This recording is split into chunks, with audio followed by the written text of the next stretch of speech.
August 7th, 2015. Just thought I'll show you the monada that I was talking about.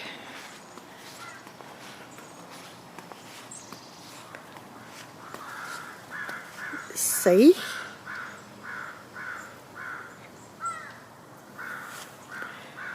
We had a couple of days of hail in Calgary, and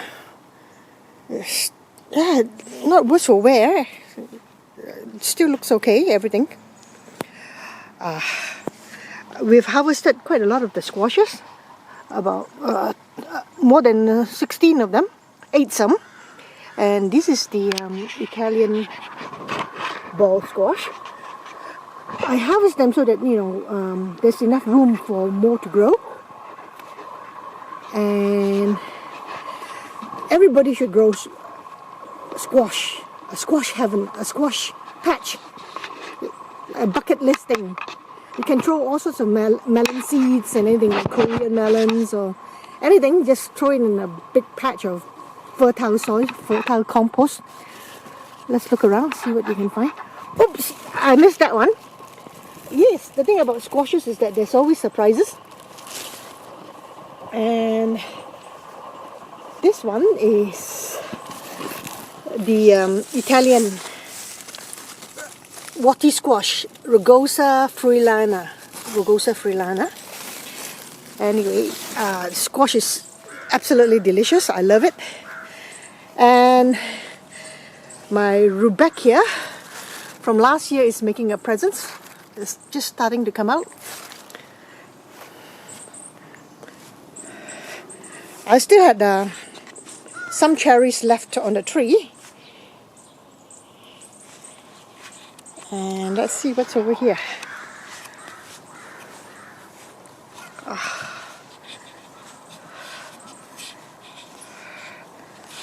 There's a bunch of cherries. This is my combo apple tree.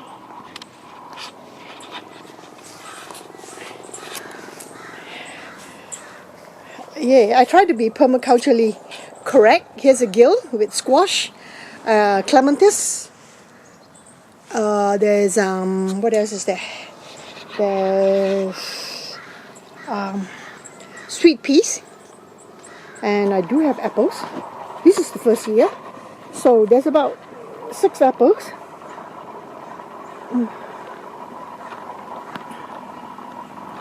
Okay.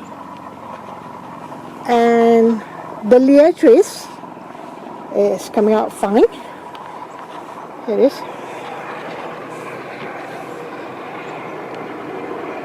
When it's a bit later, I'll have a good show of color. And this is Leatrice. The bees love it.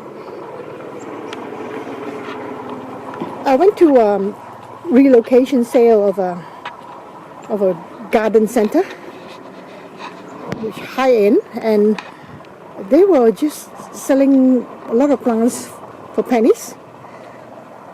And so I got this herb basket thing and white oriental lilies. That's what I'm doing.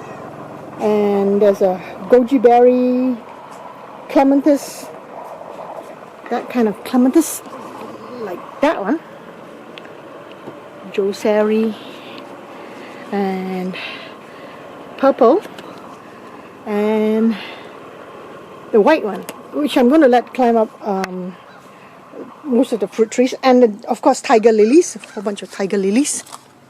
That one, that color, orange color. I usually merge most of the flowers and fruit-bearing shrubs together. The neighbors don't complain because actually those squash looks terrific. And I also scored some an elderberry, which is black lace. It's got dark leaves and pink flowers. And this is a cherry tree, Evans cherry. I don't know what I'm going to do with it.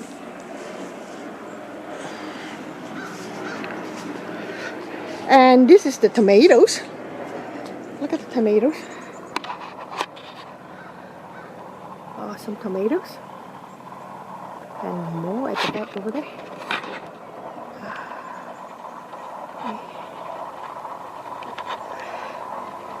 And talking about black-eyed Susan Rudbeckia, here's more.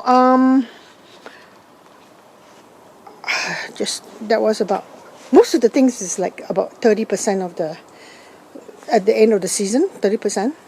Look at all the bees.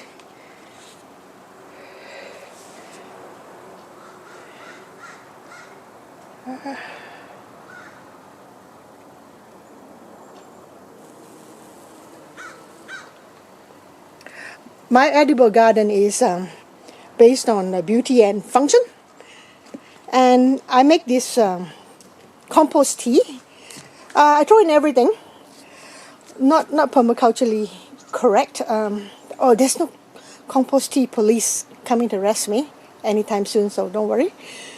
And the squash patch is just prolific, non-stop. Let's have a quick peep.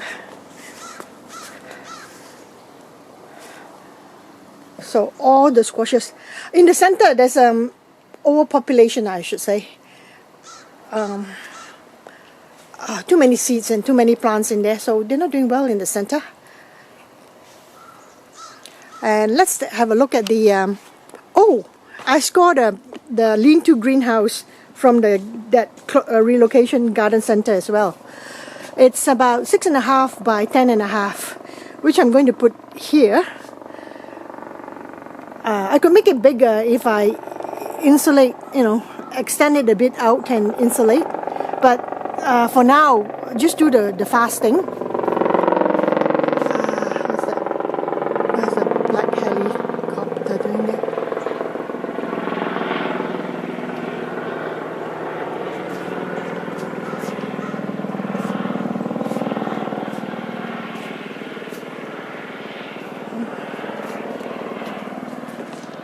And also I have this big red orange pot, which I'm going to plug and make a little pond to put inside the lean-to greenhouse.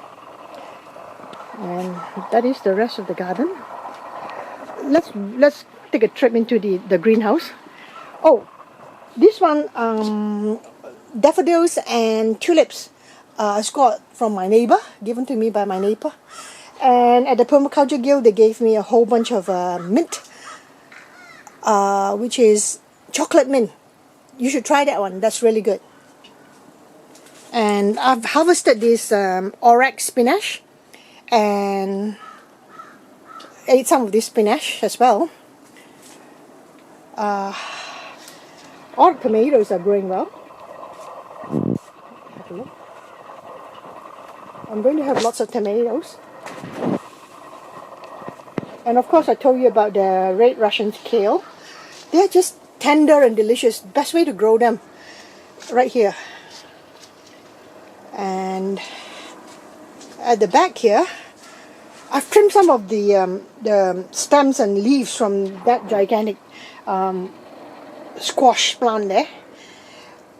I wonder if it works like if you like trim the leaves of squashes, more will go into the vegetable itself. And here is the I've harvested some of the chives. Just cut it before it flowers and wrap it up in cling film and just put it in the fridge and have it for omelette. Chop it up for omelette or for soup. And here is the Italian beans, long beans. I'll tell you about. Here it is.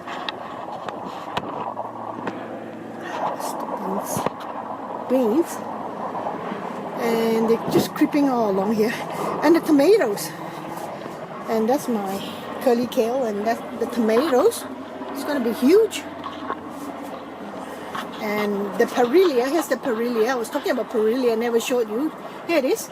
Perilla is used by Korean people to wrap, wrap meat, make a wrap thing.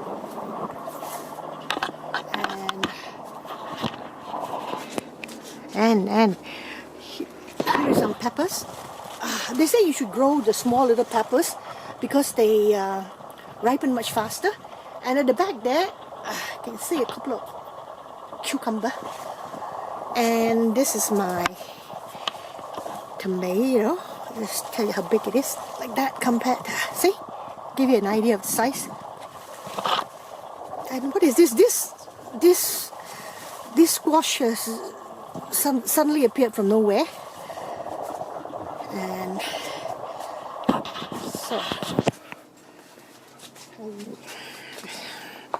so this is it. About the greenhouse, it's 10 feet by 20. It was $260.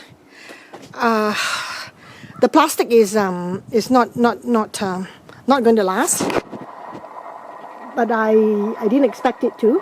What I really got was the frame for $260, and then I'm going to supplement with poly. We had hail, and then you can see it gets brittle. See the roof here? It gets brittle and starts to break down.